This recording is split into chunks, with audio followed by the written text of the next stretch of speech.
Y'all gotta get your teeth in soon before you can get nothing but smart teeth. Smart You know? teeth. It sucks that Wisdom I have teeth? No, they ain't wise. Just smart. It sucks that I have to ask if you're joking or not, because I feel like that's a product that is coming. I'm kind of not. Okay, But that's kind of like, I don't know, people would find that annoying. They'd be like, oh, we get it, Austin. You're into technology, and you think there's going to be fucking smart teeth. okay, You but just have to say something about it. here's a take for you. But what I'm trying to say is, where are the non-smart TVs? Can you get them anymore? Oh, honestly, that's true. But here's a take for you. Orthodontics is only made necessary because of an evolutionary flaw on our part. That's a Because of deep sugar? truth. Is it because of Well, we I mean, eat because of so our much- diet. Okay. Like sugar is part of that, yeah. It's That not makes sense. exclusively our diet, though. No, not exclusively our diet. Yeah. Also how we sleep. Mm. And our posture. And how we breathe. And how we breathe, yeah. Yeah. Because But breathing... but posture affects like all of those things, you know? it and does, like how yeah. you sleep encourages posture or like all these and things. just yeah, how active you are in the daytime. Yeah. Like, it's crazy, the feedback effects, but the one, like, in detail aspect that I know from this guy named James Nestor, who wrote a book called Breath that came out recently, is there's studies that if you breathe through your mouth exclusively, the shape of your face changes. What? I don't know if it gets narrower or wider versus if you breathe through your nose, because nature design or claims are that nature designed your nose to be where you breathe from, because there's all sorts of filtration, and you actually get That's what the hairs are for. yeah, honestly, and there's Right. detection. Maybe. I don't know. Maybe, but well, I guess the hairs probably like catch Yeah. or collect, Yeah. stuff that would otherwise get in there. Well, like, you know how people use like mouth breather as like an insult?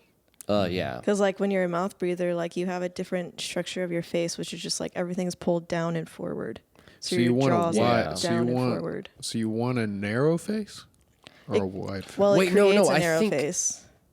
But like your it your creates jaw, a narrow face. Yeah. Mouth But breathing Our creates... faces are supposed to be wider, I think is Okay, what it is. so you want to be a it's wide not, face. I don't think it's like wide versus narrow. I think it's just like it happens that your jaw moves down and forward, and that like makes like your face long. But Yeah. What if we have a war in 100 years, the wide faces versus the narrow faces? yeah, that's probably happened before.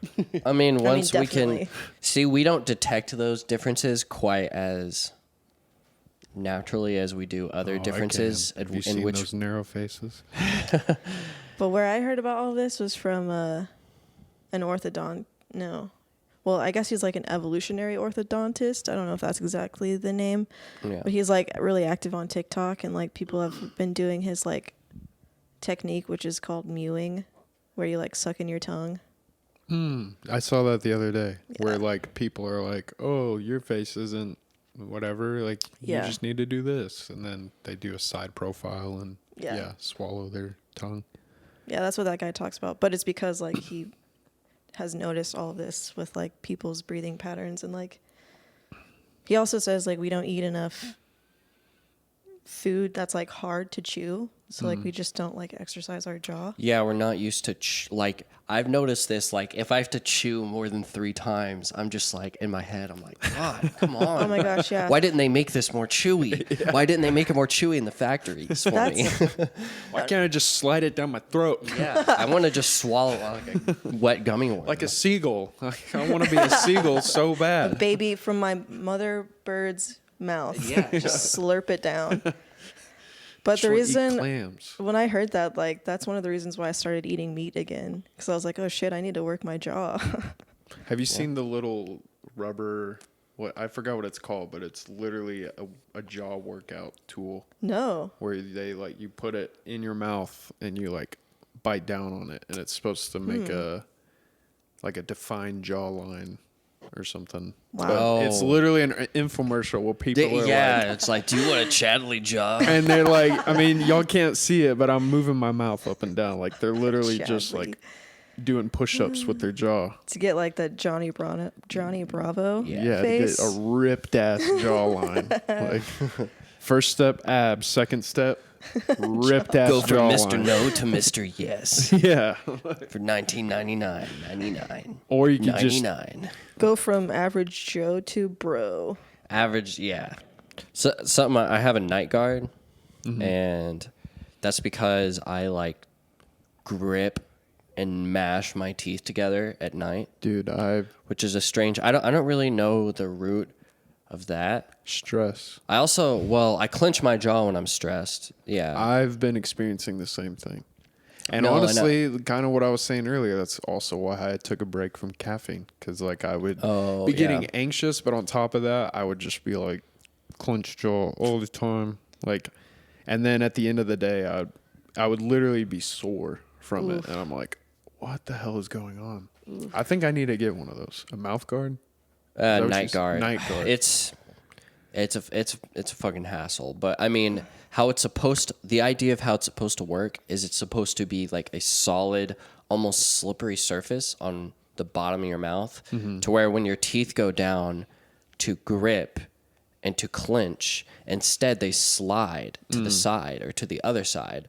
So then you like unconsciously untrain that habit because they just slide every time and then going to a like crooked, uncomfortable position. And so then they just go back to relax and then try again, slide, go back to relax. That's the idea. Mine currently doesn't work like that. I've chewed on it too much. Now I can grip on it. So I just use it to protect my damn mouth. But, you know, what's crazy though about the clenching is that I didn't notice it. I guess I've done it for a while. I don't know. My whole life since I'm a teenager. Like, I don't know, but I didn't notice it until after I started meditating for a decent amount of time. Like I had been told before by like my dentist, you know, like, oh, you grind your teeth, like you clench your jaw. We can tell for all these reasons. And I didn't think anything of it. I was just bored hearing it. But, you know, like once I really did start to think about the effects, like why do I do this? Where does this come from? Like, oh my God, I do this when I'm stressed. It was just crazy. But yeah, I mean, it's just noticing it. I couldn't notice it until I had meditated enough to where like some days I would sit down to meditate like a little bit later. And maybe after I drank my coffee or when I was stressed, and I would just like sit there in the darkness and I would become still enough. And then I would just be like, damn, I'm fucking munching on nothing right now. Grind them boys down. Yeah, and then I noticed it like more throughout my day, and I would notice it when certain things would happen, and I would like catch myself in the middle of doing it, and I was like, oh my God, like I've always been doing that. Like it's such a crazy, I don't know, experience when you can notice things like that you unconsciously or subconsciously do. I've noticed that I clench my jaw only in this like very particular moment in my day at work, and it's when I am like scanning a cart of books with like a scanner to their barcode, and like each time I pull the trigger to scan, I like clench my teeth until it like beeps. Okay. I'm like, why do I do this? Okay, What am I actually, here's doing? something else. Whenever I'm petting a really cute pet or yeah. animal, and I That's like, when you do it too. I clench my teeth, like, Yeah, Like it's when so I'm- cute that you're just like, oh my God. I've definitely noticed. yeah, no, Oh, you're so cute. Like that. you notice I do that when I scoop up Wilson. Yeah, I've noticed that you do that. It's pretty funny. Yeah. No, but it's not. It's like, why am I doing this? This is unnatural. And like that's I don't know. That's kind of the heart of all of these like teeth and breathing problems and how our face is different. And like I don't know, all of these strange effects of modernization and having abundance of food and comfort like we do. Like it just things get slightly shifted out of order, and we're such a, I don't know, an interdependent being Meaning that like your posture changes, and then how you breathe changes, and that changes your face, and that changes how your mouth is shaped, and that changes how your teeth develop, which change like, So this is like what I want to talk about today. Basically, is like not this exact example of it, but just how like modern life sucks. And I've been feeling that so hard for like a long time now, and it is the reaction for like a civilization to kind of reject whatever is like current and like long for the past and like have nostalgia is like a literary, like a pattern in literary history. Oh, it's almost like is it a pattern or like a genre, or It's a pattern. like it's come up like, again and again in multiple. The like genres like come out of and like go back into like as a cycle. Oh. So, like, no matter the period of history, there's, like, a set of people that are rejecting XYZ, and there's people that are, like, imploring or, like giving more strength to XYZ or whatever. Well, okay. But there's other times where it's, like, more popular to, like, be the person who rejects. Because it's, like, a cultural feeling. But there's also the stereotype of, like, the Luddite. Or that like Luddites have existed as a pattern. Luddites meaning people who like is that rejecting technology? Yeah, reject a new innovation. Like there's famous like Luddites for even like I should be careful there. Okay, well one obvious one is like the printing press. Like there were people that said like the free flow of knowledge, like it'll drive people insane. They won't do anything. They'll be reading books all the time. Like there'll be too much information. Or there's just these classic like bad examples of like Luddites kind of being wrong. So I feel like that's a stereotype on one side, but then there is like more of what you're talking about, which is like just zeroing in on the truth of how we, I don't know, I guess depart from our nature. Well, I'm trying to say also like this is like what I know and what I've studied is just like how these feelings come up in the things that people write over time and like how it's like a pattern that's recognized. Just like hating the present, longing for the past, like believing that something about the past was better, romanticizing it, like that's what the Romantics did. And like it has to do with like longing for nature over like modern technology or whatever. And like what I've been talking to you about, like transcendentalism is like a sect of that where it's, but like at the root of it, there's like this longing for the past. Yeah. So there's all of these categories, like you mentioned romanticism. Romanticism, that's like a period or like, a period of writing. So there's all of these, I guess that's different than like transcendentalism, which is more of like a philosophical idea framework or something like that. No, I mean, it's also a period too. Like it's also a period.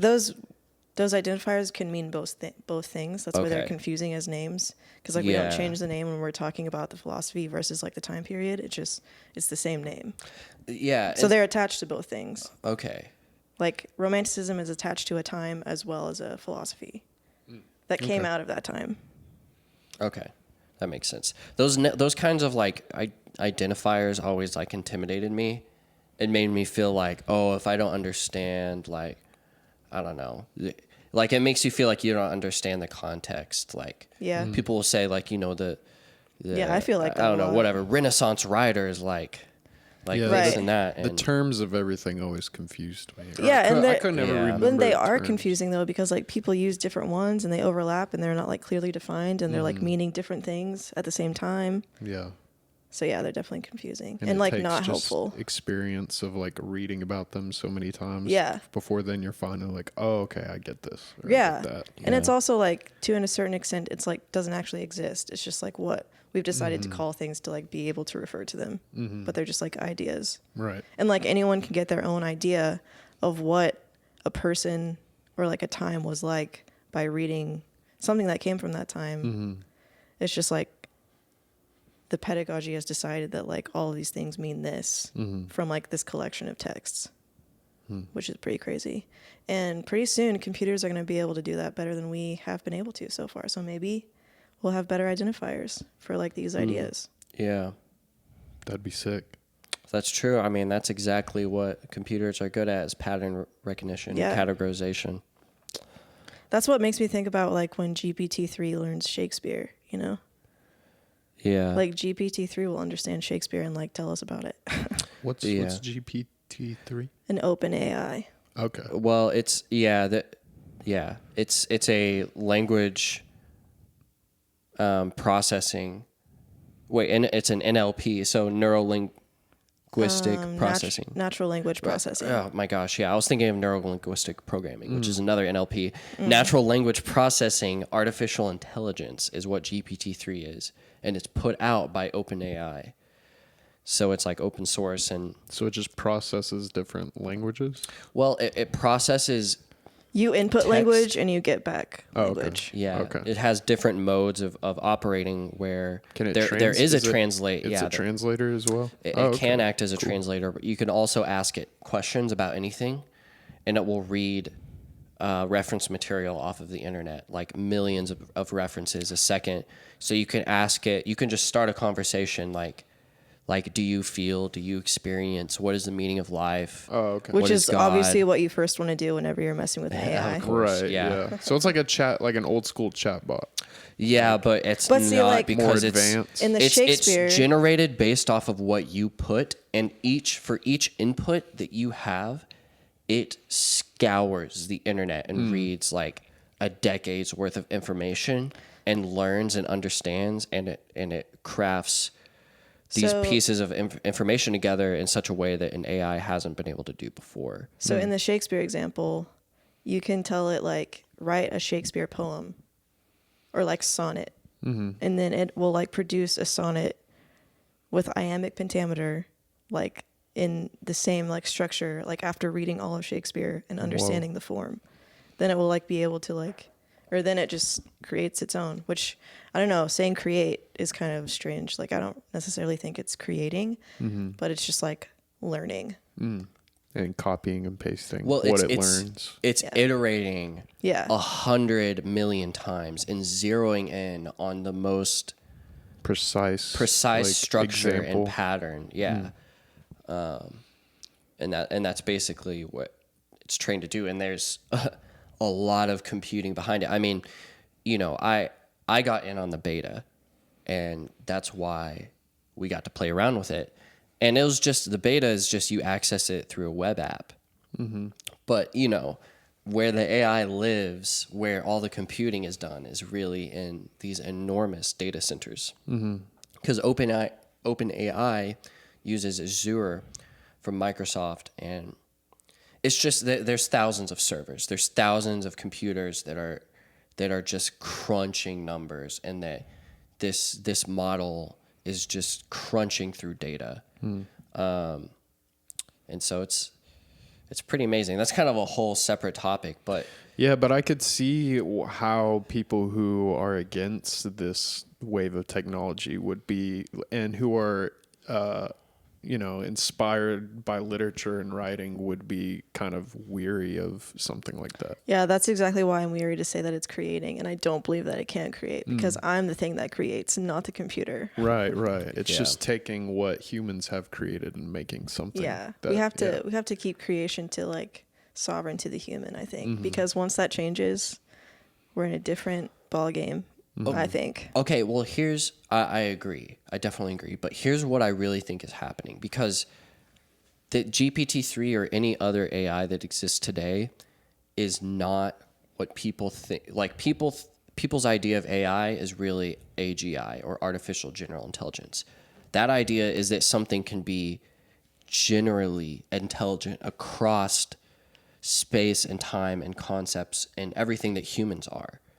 And that is just something that we're so far from. It's crazy. We have narrow AI, meaning that we can set a narrow simulated environment like a chessboard, and we can just have simple patterns of intelligence that learn, and they can store information and store learning, just iterate lots of times and get Right. really good at specific things. Like that's what our current version of AI, and that is nothing close to human creativity and human intelligence. But so what this is doing, though, it's raising the lower bar. It's raising the lower threshold for what it takes to be a creator or an artist, because you are going to be able to generate simple content. For example, there is a startup company that I've played around with their product that uses GPT-3 to generate copyright for like your business or your e-commerce product or something like that. And so that raises that lower bar to just like, you know, someone who could just create copyright can just write the letter or write the prompt or the message, and you know that they'll be clear and grammatically correct. And, you know, people pay a lot of money just for that lower threshold, and that lower threshold's about to get automated. So now the true creators are just going to be the people who are truly unique, really making unique contributions that otherwise wouldn't be created by AI, because like you're saying, Jana, AI doesn't create, it just like it generates. It just Right. Okay, but you said something that like, so we have to kind of maybe define what creativity is. And you said, so you're talking about how like, in order to get the results that we want from the computer, if it's generating something that we're asking it to generate, you have to set up the rules, basically. Kind of like the game of life thing. You set up the rules, and then the computer makes iterations until it like gets the correct result, or like corrects its results, the best result, one on top of another, like hundreds and millions at a time, like guesses or whatever. And I actually think that is like creativity. I think that is like pretty simple to the structure of like how one would create. You have to like get the tools you need. You have to understand them. And that's like basically like setting up the rules for like how you will do the thing that you're going to do. So like if you're going to paint something, like you need all these like materials, tools. You need the skills to be able to use them. And then you iterate. Yeah, and you have a space until you get the best result. Right? That's creativity. Yeah. It's true, but it's different because the very when you put feeling into it, the very intelligence, the very entity behind the creation, like when you have a machine learning artificial intelligence model, I mean, we could go on YouTube and GitHub right now and just pull up some open source code and figure out how to plug it in and probably get some simple machine learning AI running for, I don't know, something like DNA data or something like that. And we could just start crunching numbers. That is not indicative of something that has a rich context or rich, buffet of experiences and of references and of knowledge to pull from. Experience is so something. The human with yes, I agree that process of like, you choose the space, you have the tools, you choose a point that you're optimizing for or a goal, and then you iterate to try and get to that goal. Like, I agree in that process, but just for a human, like humans are so much more complex. Well, that's just like that's understanding. Exactly. So I'm just trying to like simple framework for how a human creates versus how a computer creates, and like how those might be similar. No, that's true. In a way that I've never really thought of before. But also, I think something important that's missing there is actually like ignoring information. Well, I guess AIs do that. Really? In a way.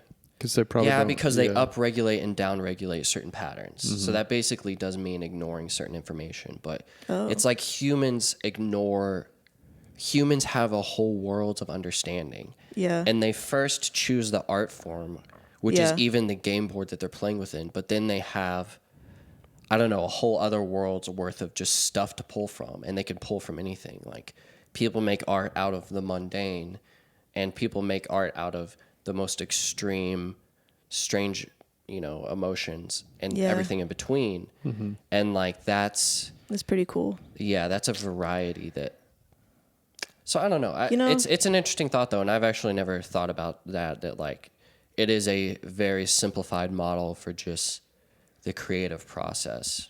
But human creativity is like so complex, and I definitely like want to honor it as that, because think it's the only thing that's worth it about being a human. For real. Sometimes. Yeah. I get worried sometimes that the human creativity it's kind of dwindling. Yeah. Recently. And like I also remember a lot of people, you know, when like Trump became president. I'm not getting political at all, but just saying that I remember people would be like, well, at least we're going to have good like punk and like good counter government like art, like counterculture. It created. Never happened. You're like, right. I have not seen anything where I've been like, wow, this kind of feels like the 80s whenever they were like, or this feels like the 70s. That's actually so sad. I That's mean, true. I forgot about that. To my knowledge, maybe there is out there, and if there is, let us know. I feel like they're probably, but in a lot of small ways, in a lot of small places, there is extra, you know, just coordinated community activity maybe amongst the chaos. There was. Reasons. Yeah. But I don't know. Yeah, I know exactly what you're saying though. Like just the idea that okay, we all recognize the government's corrupt now, and all of the young people are on the same page, right? And now we're all going to create the culture that can hopefully bring about the change. But now here we are, and instead we just have kind of like a scared, depressed culture. Literally everything went back to normal. Just everyone's afraid to create the culture because you're not allowed to think differently than anyone else. Well, yeah, and the young people are trying to actually give power back to older people and give power to the government instead of take it back and change it.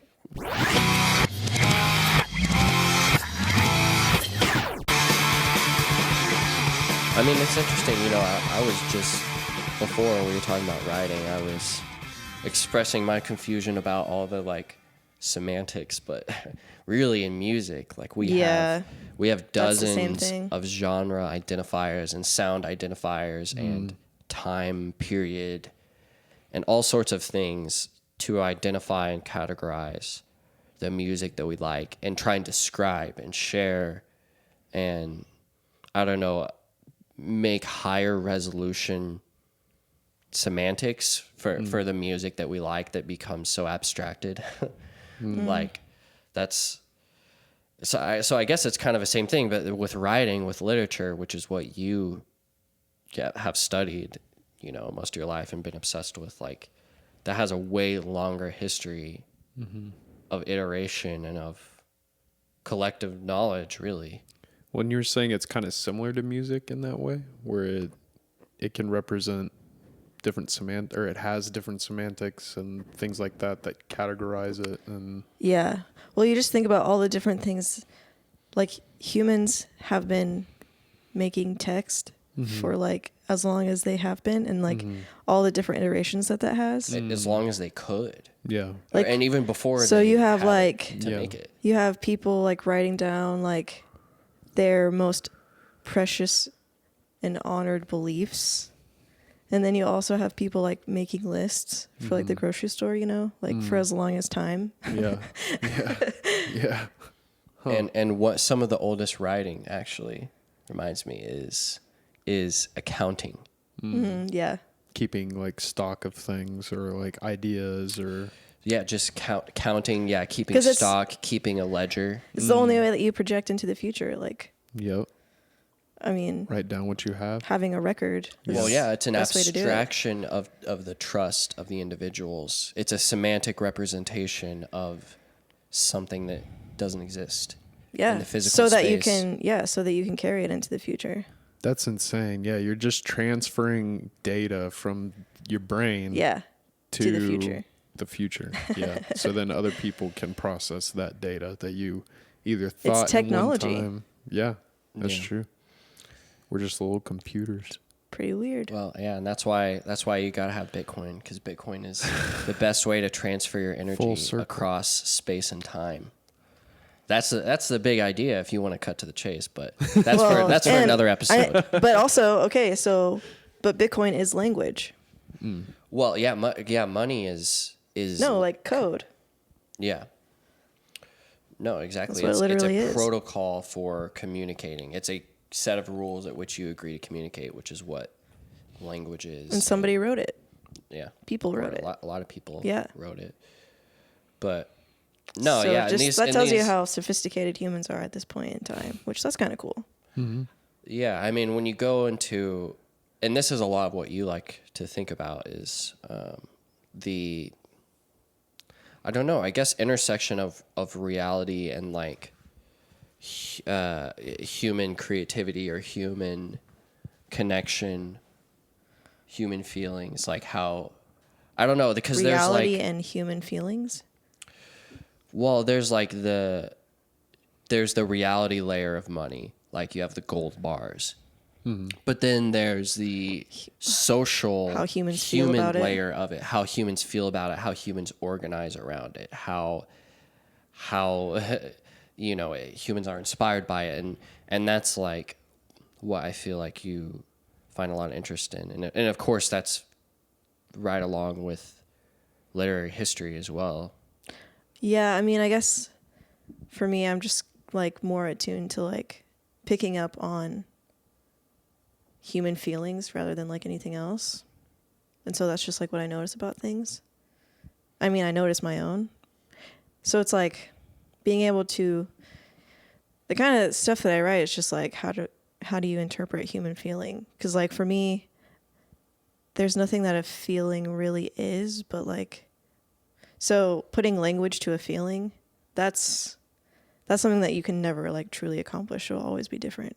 And like, that's like a whole postmodern idea that like language fails to actually accomplish what it tries to do, because you can never actually like say something exactly as it is, You like can an never idea. fully capture, yeah, even something simple, you know, like a chair. You can't capture it in the word But I chair. kind Or of- even what you're feeling. Like sometimes sometimes what a human can be feeling can be, I mean, I guess where the term comes from of like being indescribable, or you can't like, Yeah. Ineffable, Yeah. I think. something like, Just yeah. like, Uneffable. but that's, so one of my favorite poets is T.S. Eliot.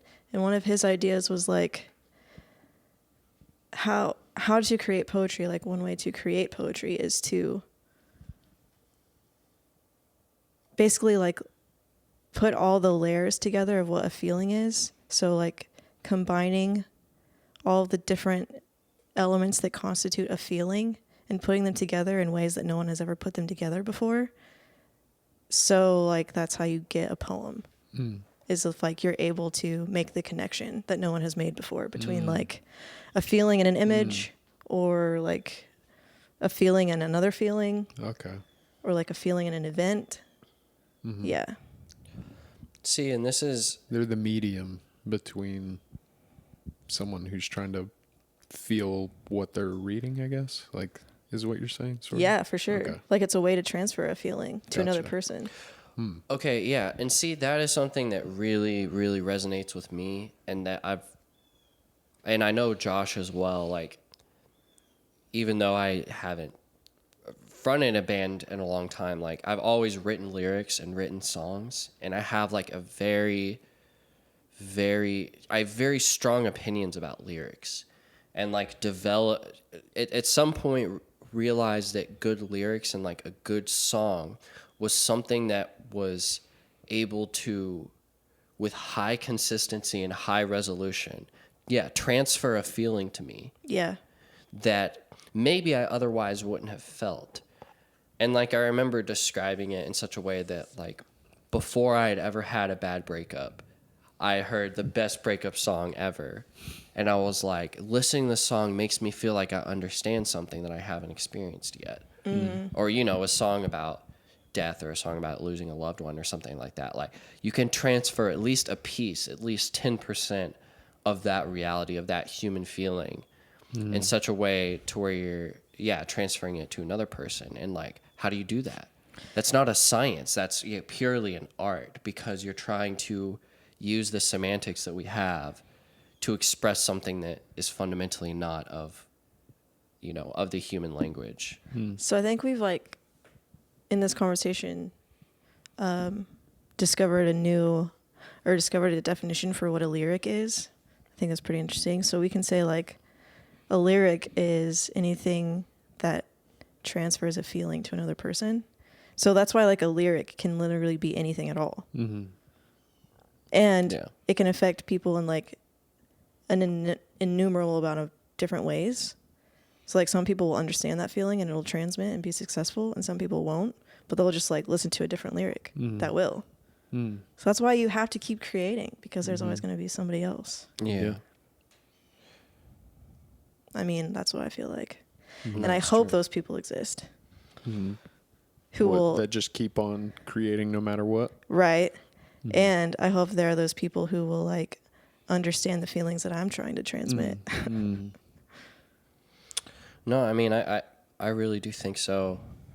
And especially with art, like this kind of goes back to like the earliest writings of humans, like that, you know, it was units of account on a ledger, or it was like, really, if you go back to the earliest art or communication across time that humans put, I'm stealing this from the book Sapiens by Yuval Harari, but it's how the book starts out, is the caves in France. I forgot what they're called, but where there's this cave art from like 100,000 years ago, and it's just handprints.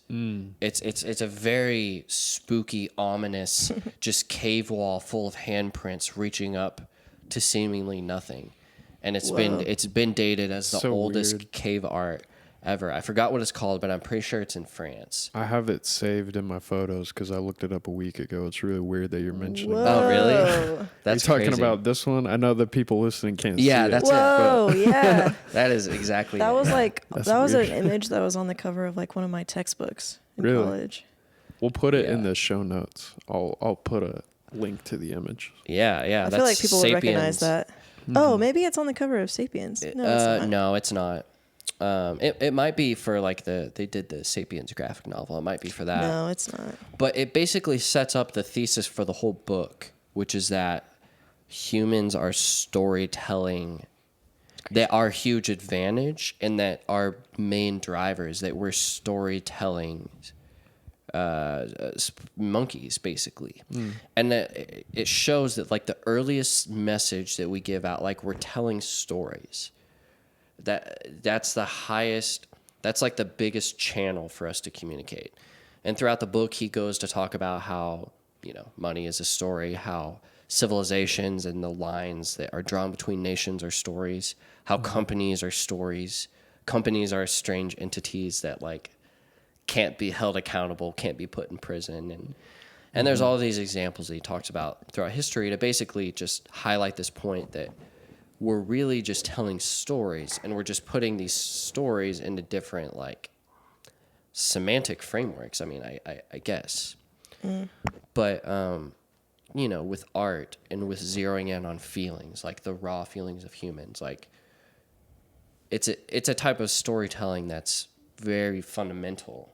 Yeah, and I kind of feel like a because of poem. that. I kind of feel like a poem is like the most bare place to get the raw feeling from. Do you think? And that's why some people can't. The most bare place. I don't know what you mean by bare place, but like for me, The music most is visceral? just easier. Like- but Right. maybe So like the feeling in its raw form is like best captured in a poem. yeah. So it's like the rawest form of Yeah. human Because there's like emotion. nothing else but text to distort it. And like text is probably the best we're adapted to making it like as, I mean, that's just like an opinion, but I think that as would true agree to the with that. feeling. I think that sight can be a little That's bit more true. visceral, because seeing, like, you can just see a flash of someone in pure agony and have that some Well, but think of it- simulation of that emotion No, but instantly. as a piece of art though. Piece of art. Yeah, okay. So like visual art, yes, but then like why is our visual art so bad? Well, It's bad at transmitting feelings. Yeah, modern modern visual art art? is bad at transmitting feelings. Yeah. It just like decided to stop. But like a portrait of a person's face can definitely transmit some feelings. I mean, I think I subconsciously avoid poetry the older I get, because when I was younger, I liked reading poetry. I liked the idea of it. But then when you start progressing, you start getting older, you start experiencing life more, and then you start reading more poetry that is relating to your life, and Like It makes you Kelsay. feel bad. yeah, and then there's like negative things, so then it's almost like you're like, oh man, it's too real, like I don't know if I want Yeah. to feel this way today. Yeah. Like, but Yeah. I do want to feel that way No, because that- I already feel that, or I want to read it because I'm feeling that way, but at Right. the same time, It kind of just like accentuates it and really brings it to the It's surface. Yeah. it's kind of a helpless feeling. It's like Mm-hmm. like you like it triggers something in you because it's like someone has understood exactly how I'm feeling. That's insane. How can someone else have felt that? And someone else felt that. That makes me not alone. Yeah. But then it's also like this is such a desperate, awful feeling. I hate it. I know that person hated it. Why have we felt this? Right. And then you Yeah. just like want to get out of it. But that's kind of what I'm saying. Like a poem is like able to be like that raw and real. Whereas like a song, you can listen to it 100 times because you're like, man, I love this song. It makes me feel this way. But like poetry is like, I don't want to read that again. Yeah. That thing really fucked me up. Yeah. But I think also like music has a different piece of technology that can kind of like distort feelings a little bit, which is like Yeah. melody. Well, yeah, it's got like, and probably odds are there's like, if there's not 4 or 5 other instruments in the electronic track, there's 5 or 4 instruments, and like, you know, depending on what genre you're listening to, Right. that can distort the emotion. And like it can also enhance it. So that's why we listen to music. Yeah, it's crazy. Something I wanted to ask you about, Jana, is actually reading, because I love to know, read. you love to read. You're a pretty fast reader and pretty diligent. You know what you like, but you also explore new stuff. That's because I don't really know what I like. Wow, yeah. Okay, well, I'm wrong. But I about do that. know. It seems like you know. But what I you know like, when 'cause I you like actually something. read. Like I know when I like something, but I don't know like this is what I like. There's a box around what I like. Yeah. There's Well, not really you that. like a lot of novels, and I Yeah. had never really thought about like the differentiation of a novel, but like how would you define a novel? Okay, novels are so good. And more people should read them, and there's so many like novels that are just will never be spoken about or discussed that I've really loved and like really added to my life. But like I don't know any other person that will ever pick up that book. So yeah, it just like kind of belonged to me. So that's kind of cool and unique about it. But also, okay, so Like there's so many like small niche novels that are like super like cult classics almost, like, and you can find one that's I mean, yeah, cult classics, but it's like it's just I'm the only person that I know of, or like that I will ever know who has like read it. Like I might Yeah, tell someone yeah. to like, oh, you should read this, but it's like Yeah, I so don't- obscure that like it's Yeah. unlikely that yeah, I don't really know anyone that would like to read the novels that I've read. But anyway, okay, so yeah, this is what I was telling you. I guess like last week, yeah. I've been thinking about like the novels I've been reading. I just finished reading Crime and Punishment. You said you've read that. By Not all the way. Dostoevsky. Oh, not all the way. Yeah. Okay, Yeah, yeah. I you said gave you up. read it like I do halfway that a through. lot. I read like 2 or 3 books at a time. It sucks. Yeah. I don't really know why. I do that a lot too. Okay. word. Except for I do that with like nonfiction a lot easier, but like I feel like when it's a novel and I'm into it, I can like pretty much get through it. So you have to finish Crime and Punishment because like the Okay. whole back half of it is like a whole other story. the meat and potatoes. Yeah, it's like deeper. Right. Yeah. Okay.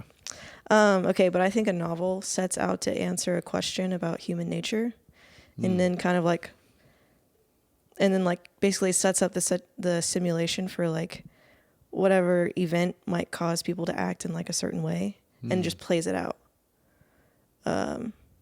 So I think when someone sits down to write a novel, it's like there's this person and this thing happens to them, and like what would happen if that happened. And then like that's what they write.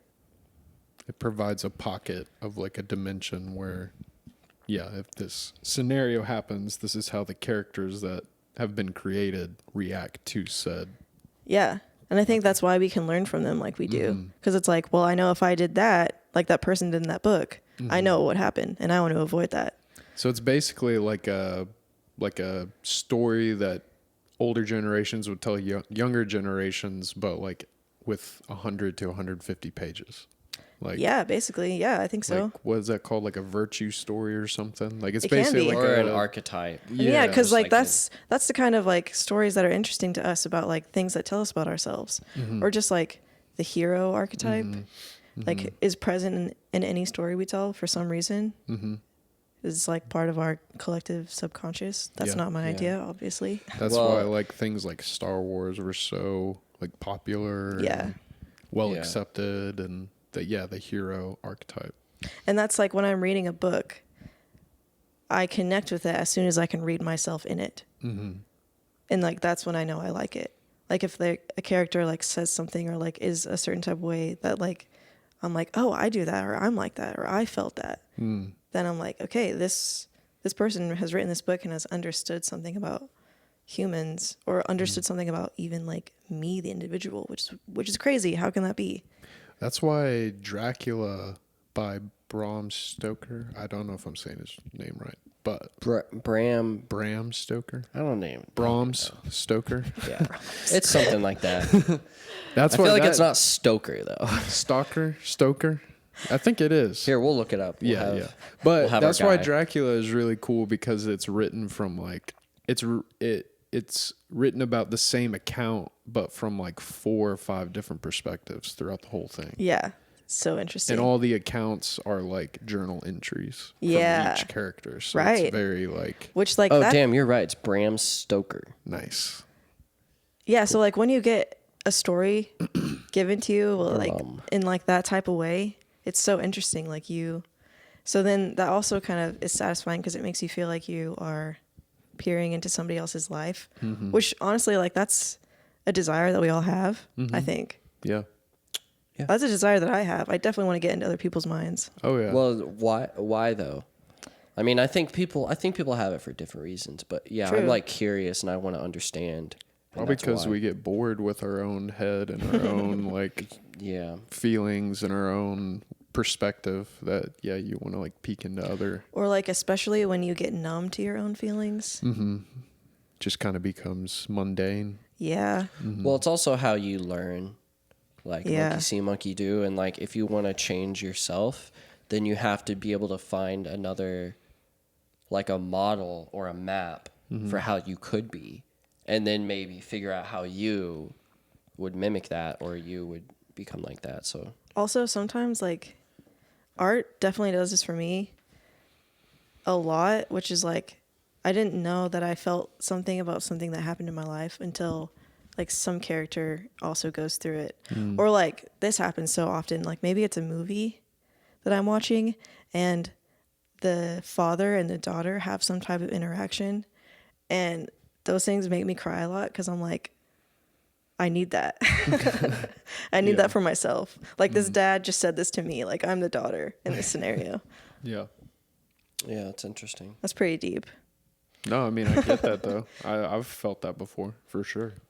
Yeah, I mean, we want to, like, this goes back to, we're always humans, we're always telling stories and creating stories and representing them in different ways, but like also we always want to put ourselves in the story, like put ourselves center in the story. Like it's not very often that we are the observer, or like the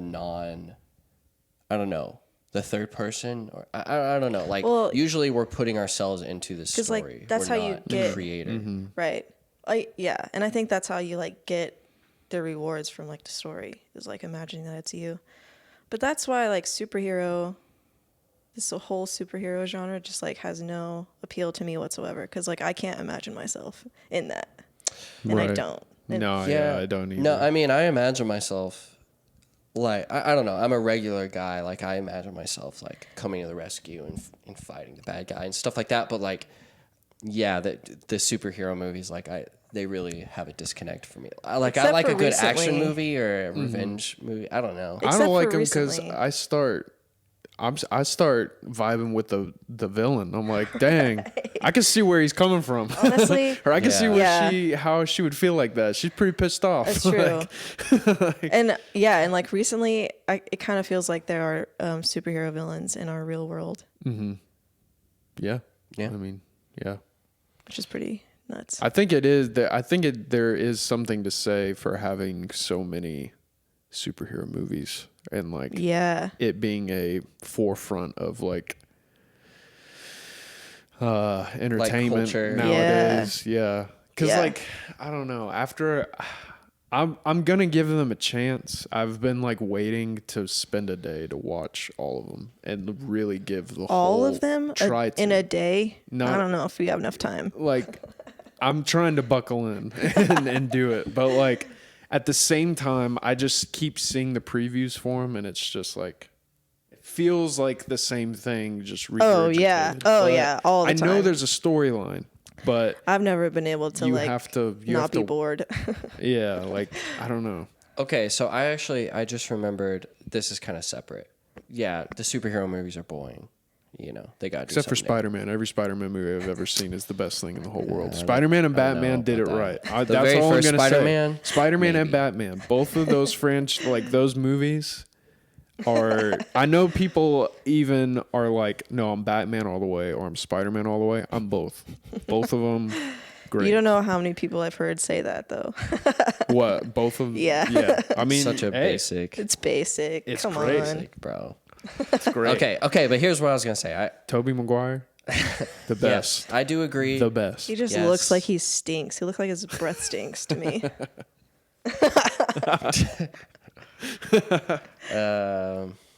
I forgot what I said. The true nerd Peter Parker was Tobey Maguire. Yeah, it's true. Okay, wait, no, okay. That's what I'm gonna say. I read a book a while ago, and I'm forgetting what the title is. It's something alter ego, but it's basically about how humans create alter egos or manifest alter egos in order to like face difficulties that are beyond themselves. Mm-hmm. And something that I was thinking about talking about superheroes, like as much as I think it's kind of lame and like dopey and I want to make fun of it, like there's so many little kids and even grown adults that I see that are like so inspired by superheroes and have such fond feelings. And like, it really is an archetype for so many people that it's like it's their alter personality that they understand, that they've delved into. And so if they ever need to step up, you know, they almost embody that in their mind. Like, No, for sure. And there does need to be that, but yeah. I don't know. It's interesting. Like I don't think about that idea much, but you know, if you are going to change, if you are going to grow or stretch outside of something that you've never done, like you have to have a model for how to do it. You got to become a really big, green, ripped guy. Yeah, and that's to get through it.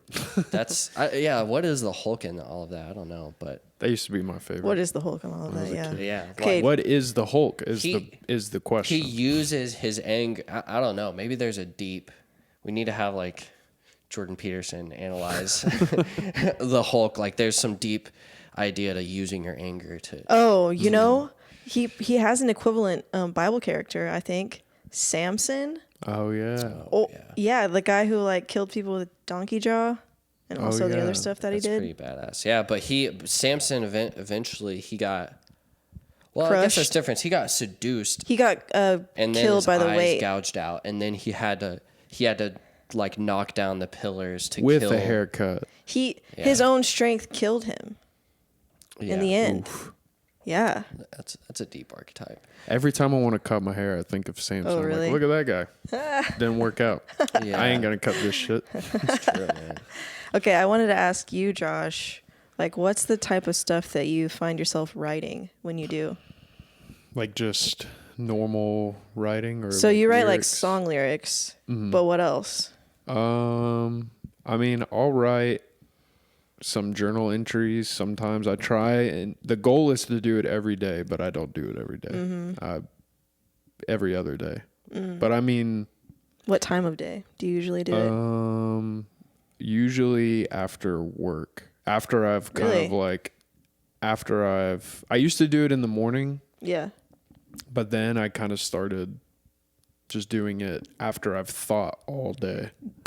I try to start doing it in the morning, and I was like, I haven't lived enough of the day yet to like even have any feelings about it. Yeah. I've always been jealous of people that kept like books by their bed, like little notebooks, and would write like as soon as they got done like dreaming or something, they'd be able to like I've wanted to do that too, but I can't. Right. I mean, yeah, I usually try and write if I'm not writing well, usually it's just journal entries, and then journal entries will inspire a lyric idea or even a story idea. Yeah. Because I've tried short stories, like little, I don't know, starting to like make characters right. like that are behind emotions that I've come up with in a journal entry. But that whole process takes so long. It's insane.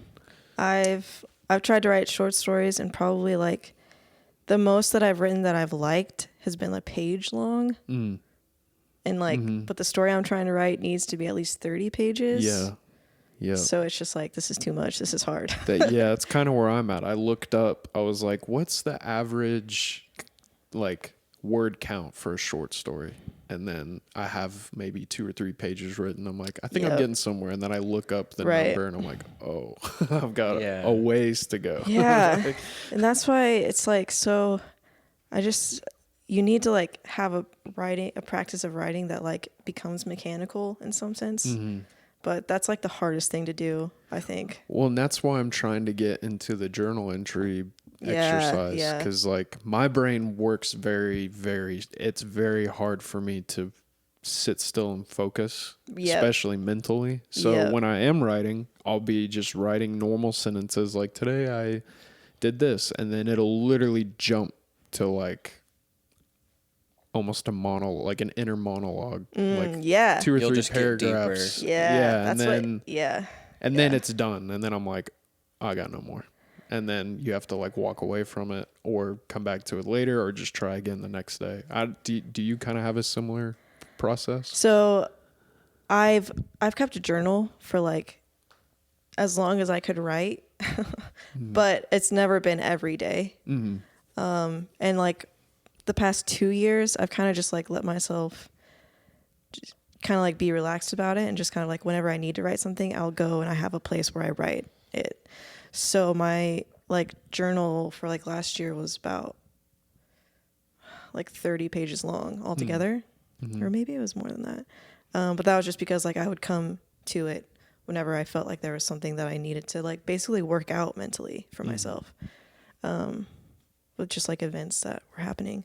But another way that I found just like an untapped resource for imagination in like writing and creating for me is like if I start telling a story to my nieces, it'll just like become this like I just like start creating like these like fun characters, and they like love them and they like get so excited, and I just like make it into like, and you're just like tapping into your own humanity. You're tapping into your own subconscious. I'm like able to like find the patterns of like, this is how this story would go. But it's like, it's about like frogs or like fairies or like trees. Okay, wait, I just remembered. I didn't get to ask my questions about reading. Oh. I just asked you what novels were, and then we went down a strange trail. But sorry to change the topic. That's okay. No, that's all good. But anyway, so like I used to have a pretty good reading habit, and y'all are talking about writing habit, I guess, which is kind of a similar thing, which I've also have my own thoughts about, but currently I'm not prioritizing having a writing habit. But like with reading, I don't know, like reading has never been natural to me, but I love to learn. I've always loved to learn, and I have read to learn. I do end up reading, but it's usually a more impatient, like going through a Wikipedia rabbit hole type of reading. Like that's more of a natural, or just like searching things and skipping and closing pages and opening up new tabs. Which funny, that's kind of like, that's very fit if you're a programmer, because that's a lot of what you're doing is you're like asking questions in different ways and just trying to jump between resources very quickly to find the highest signal amongst the noise. And that's more of what I'm used to. But then with a book, that's a different beast. You're really drilling into a particular set of ideas. But and that's hard for me because and I know, Josh, you're kind of like this, like we're, I don't know, easily distracted and messy and kind of, but also draw a lot of our creativity and our strengths from those personality traits. What is the question? I don't know, man. I'm just talking. No, I mean, I guess, I don't know. How do you become a good reader? Because I've never been a good reader. Like, how do you do it? I guess I would argue that I've not been the best reader either. Because like I said previously, I get caught up with reading 2 or 3 books at a time. Like I have a really bad problem with buying a book. Maybe it's not a bad problem, but I just buy books and then I don't read them for like a year or 2. And then I finally read them. Okay, I'm not good at reading either, necessarily. I don't read as much as I would like to. And I end up... You read like 5 times as much as me. But I don't... I have never finished a nonfiction book. And I bring home at least 3 nonfiction books from the library a week. And they sit on my desk and I look at the table of contents. Nonfiction is so hard to get through that. Yeah. But see, that's the thing. That's weird because that's almost all, not all that I can read, but like in the last 3 to 5 years, that's what I've been most drawn to is nonfiction. And that doesn't mean like textbooks or something, but just like really, I don't know, interesting. Like Sapiens is one. The challenge is like a book has to compete with so many different avenues and channels that we can get the same information from. Like it has to compete with like the YouTube video version of it. It has to compete with like the podcast version of it. That's like, and like these things have just adapted to become much more consumable than a book. And instantly accessible. And because they like tap into like what we like to do. Do you think though that books, this is a question I wanted to ask, was do you think books are still the superior way to transfer emotion in data? I kind of have that question for both of you. Yeah, I mean, I kind of have that inclination, but also I think about all the different things that I've learned that haven't come from books. And like they can be so much more tactile and real. Well, and I also remember growing up, my parents always used to make me do the whole like, well, if you're going to watch that movie, you got to read the book first. Like my dad was instilled that, like he didn't let us watch Lord of the Rings until we read all the books. Whoa. Like he didn't let us, stuff like that. So, I mean, I guess that falls into the same question. I mean, I don't know. I think there are other things that do the same thing that a book can do that are also successful. But is a book superior? Like I kind of feel that way, but also then like the person who's writing a book can definitely be like biased and not give good information. That's true. But yeah, it's if you compare like a book and the movie, that's like the old example, and that's an easy one to where people then draw a generalization, which is the book is clearly way higher detail, higher density. The stories are more rich, the characters are more rich, all of that. Like that's classic. And then the movie's more simplified and like made to be easily consumable. Yeah. But when you think about if you're learning something specific, I don't know. Okay, here's a perfect example. Vincent was telling us about the damn podcast that's about the Lord of the Rings soundtrack for the movies. Wait, it's a podcast about the Lord of the Rings soundtrack. You don't remember what I was talking about? I mean, it's like a 5-part series with each episode being 2 hours that just dives into the music of Lord of the Rings and how it was made and how it was crafted from the narrative in the book. And anyway, so that's just an example of how, like, you can have a book about something, but sometimes digital media, just because you can consume it across so many iterations and kind of with such repetition and go through so many different side alleys, like with podcasts, because you get that type of exposure to a field or a domain, that can really be a type of learning that's not easily replicated in the same amount of time with if you read up on all the books on this genre. Like, that's true. True. Hard and that takes a long time. Yeah, that's true. But And even more so, or just think about like listening to a book versus reading it. Like we are able to like listen to audiobooks now just as much as we can. Yeah, read a audiobooks. and some book. people listen to it like, And you can listen to an audiobook faster than you can read a book. yeah, that's what I was gonna say. Some people listen to audiobooks on 2x. I wonder. Yeah. That sounds terrible to me. I wonder if that's considered cheating though. Like, I wonder if you get the same benefit because, like, reading does something. Yeah, healthy, I definitely I'm think. sure, to like your brain and your eyes, Yeah. right? Like, I definitely think there's a difference, but it's hard to say if one is better than the other. you Yeah, know? yeah. I mean, I'm a fan of audiobooks. That's For how sure. I've read a lot of books. Like, Yeah, for sure. especially Same. working a job that allows you to have headphones in. That's how I read Crime and Punishment, and I would definitely suggest the audiobook version. It was fantastic. Maybe I should do that because I have it, and yeah, there's definitely a bookmark, like literally smack dab right in the middle of it. Those Russian names are so hard. So like when you don't have to stumble over them with your eyes, Yeah. it's a little better experience. Yeah. Kind of circling back to your question though, Josh. I've thought about this a lot as far as are we like, is technology and digital media, is it a less effective way to learn? Like, are we dumber? Are we learning things in less detail than we used to when everyone would read? And it's an interesting question. And I think it's just so complex because you can talk about that as an idea, but then just going down to reality.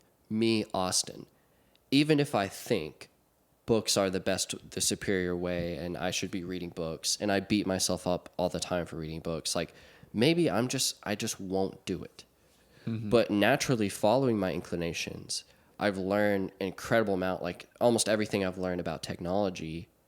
Well, I guess I'll say before I took any classes on it, almost everything I learned was podcasts and YouTube videos and Twitter. And it was a weird mix, a weird soup of these different sources of digital media that there was a lot of repetition. But because I consumed it for so long and day after day and was curious about it and thought about it myself, like it can give you a kind of, I don't know, a kind of understanding of a domain that you can't exactly approach from a book. Because it's like, what if, it's like the equivalent of before the TV. What if you could read the book and go listen to the lecture and listen to the author talk to his buddies about the ideas. Whoa. And, look at his personal notes or whatever, or look at other people's summaries of his idea. And like, that's what the internet gives you. So if you really are truly curious about something, you really want to understand it. I feel like there is access to a richer, like, I don't know, buffet of knowledge, of options for learning stuff. But just by and large, a book as a single variable, as a single thing, is just, it's going to be more dense than most everything else. Unless you're talking like a whole podcast series or, I don't know, a whole TV documentary series or something like that, maybe. But We actually have like access to the library in our pockets all the time. True. the Library of Alexandria. No.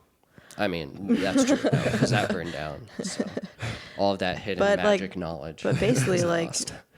like the ethos of the library is like translated pretty well into the internet. PDFs. Free access to knowledge. You could technically get free books if you had access to a printer, laminator, and PDF files. Oh, you mean like, physical book? Yeah, if you didn't care about the hard book, like cover and everything like that. And, like, But know- why would you do that when you could just buy a big screen? This true. this to read brings along? up this kind of brings up something that I've also been getting into recently, which is like creating physical books like as a piece of art. That's like a whole like genre of art that like I've just discovered, which is how you can, the thing that you're trying to say and the thing that you put it on both communicate what it is saying, and like how you can manipulate that as an artist. It's pretty Yeah. interesting. There's other examples of that in art, like the picture in the picture frame. Yeah. But that's an interesting one, is like the book. Because sometimes you can be drawn to a book just because of how old it looks or how like thickly Yeah. bound it is or something like that. Or just like turning the pages of something as like a tactile experience. And like you can kind of like make iterations on just like even that simple thing. Like, will this book that I create, if it has like a poem inside of it, will there be pages to turn, or will I just put it on strips of paper on the inside? Or will I put like a ribbon that has like all the text on it and you just like have to pull it out? Or I don't know. Will it pop out? Remember pop out books? Yeah, those are cool. That's Mess in an the experience. house, man. Yeah, that is my two favorite books that I have is, and I like them because, well, one, the stories, but two, the way that the books are bounded is like a 1904, like as a book from 1904, Dante's Inferno. Oh. And my dad gave it to me, and like the front of it, it's so old that it ripped off, like it got all old, but like I still put it on top of it. But yeah, Yeah. like the whole, like the pages, just, it's so old. Like it's so cool looking. Yeah. And the other one is like I can't remember when The Exorcist came out, but it's an older version of that as well. So it's just I love older looking books Yeah. for sure. They look just way more, they look ancient, which they kind of technically are, but This is the kind of old books I have. One really old like primary school education book, like textbook That's that has cool. like the ABCs in it. wow. Dang.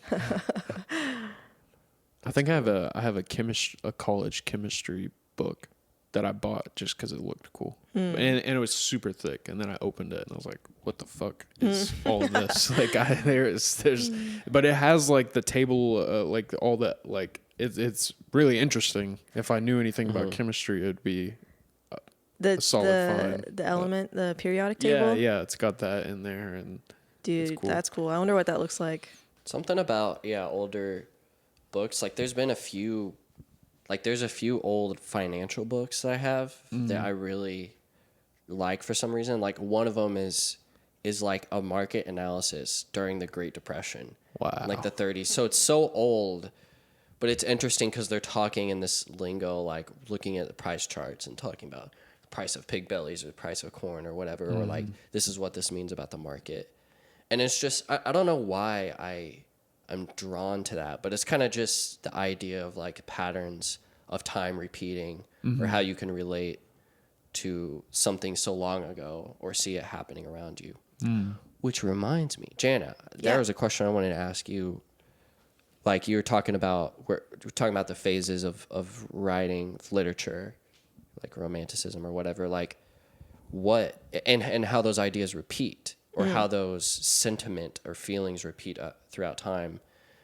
What the time period that we're in, like, what do you think that's comparable to, like, in literature, to like a movement or I don't know. Well, based off of my own personal feelings, I feel like it's,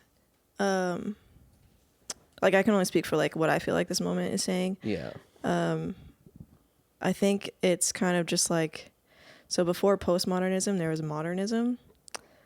I feel like we're kind of repeating modernism, which like had a lot of the same like nostalgia, like just depressing, like there's no hope. Basically, like that's a little insight into what I feel. But yeah, I think that's what I would say. So just nostalgia for the past and pessimism for the future. Yeah. Okay. Like something is terribly wrong with like what we've created, Yeah. and we can't fix it. Well, it seems like there's almost too much pride to even like want to begin That trying too. to figure out how to fix it. Like it's like, oh no, there's so much we have done. There's no way that it could be that bad. Like it is kind of what it feels like. Right. Yeah, I think that's like a competing force against like what I feel is kind of like the other side of that feeling. So yeah, there's like two different kinds of people. One might say like everything's great, we're like all the progress we've made, and then another, like the competing voice is like everything's terrible and we're the worst. I wonder if there was that sect of people in like Rome or Yeah, for other sure. ancient, like I think so, yeah. ancient empires or whatever. And I think reliably also that's like just the kind of person that the poet is. Like you go to the poet, the ancient poet, to be like, okay, tell me what's really happening in the world right now. Yeah. Because all these other things are going to tell me like not the truth. Right. They're going to tell me a lie, which is everything's fine. But you tell me what it really is, and I'll tell you, no, nothing's good. Yeah, that's true. It's kind of, that's true. That's like how like artists are like always, like it's abstracted truth, but they're always communicating maybe a truth that you wouldn't read in the, I don't know, mainstream writings of a time. Like they can't break the rules. Kind of like how nowadays maybe like the only people telling the truth are comedians, Right? Or the only people that can tell the truth are comedians or are artists. They can say it in subtle ways that find clever, subtle ways to get away with it. Right. But everything else, if you try and publish it, then it'll get shut down. But Yeah. maybe that's political. But I mean, like I think. I mean, we need humor, and we need Truth. and we need truth. Yeah. We need the truth. And like humor can be the vehicle for truth sometimes. Yeah. Sometimes the best. I think this would be my last question, but it's a very simple question. Yeah. Soft or hardback books? Do you have a preference? I do have a preference for a hardback book. Yeah, I feel like hardback is just superior. But Pretty here's the other universal. thing, though. It's easier to read a paperback one. So, like, if I'm trying to sit in a comfortable spot and I'm holding the book up and it's a hardback, it's just heavier, It's heavy, yeah. and my hands get tired. Yeah, That I is don't know. true. That's true. I feel like a hardback is easier because I feel like paperback closes a lot easier, and a hardback will like stay open. Like I have to exert less effort to keep the book open. I mean, that can be true. Like, if We'll have to do a like poll. a brand new Poll our paperback. audience. Yeah. A How brand many of new y'all read paperback. books? How many of y'all know how to read? Probably at least half. At least half. Yeah, No judgment. there's probably nothing more annoying than like a brand new paperback book that's not very thick. It just doesn't open. Yeah. Yeah. I think I do. I get rid of the outside cover of hardbacks. Is that Like the is that plastic a no-no? piece? Yeah. I Is do that too. Oh yeah. You me do too. too? Yeah, I do Okay. too. Throw that shit in the trash. Yeah. It depends on if get I rid of like it. Yeah, that's Sometimes I like it better than the actual cover, Oh yeah. so I'll that's keep true. it. But very rarely. Yeah. There's this new thing that publishers have been doing with books, which is like the plastic cover around the hardcover will only cover the bottom half of the book. weird. And so like the top half is Oh. like a hardcover, like just like solid color. And then they have like an image that's like the plastic I don't cover. like And that. it's like, I don't understand it. Yeah, it's weird. That's like a package of bacon or something. Yeah. How they have the label. So you can see the bacon So you inside. can see the bacon. Ooh, I want to see the bacon. Yeah. Well, Jana, thanks for joining us. Yeah. Thanks for coming Hey. on. This was fun. Yeah. We'll Yeah. definitely have you on again to talk about other various things. No, But it's that's good okay. to just dig into. You don't want to have me on again because No. I'm too easy of a guest to get. No. Well, that was, there's a lot of low hanging fruit guests that we have that we know we could have gotten for the first 10 episodes, but we wanted to kind of just, You made some good choices. First 10 episodes are pretty solid. Thanks. I don't know, man. But thanks. And like and that's coming from me who like already listens to you talk the most out of anyone else. You know? Yeah. That's true. So like if I'm signed up to like listen to you talk more voluntarily. The lucky man. I mean, thanks everyone for listening and supporting the show in any way as well. yeah. Give a follow. Yeah, give a follow, subscribe, rate and review. All the cool social media things you can do. Share. Share it. DM us. Yep. All right, that's all. Bye.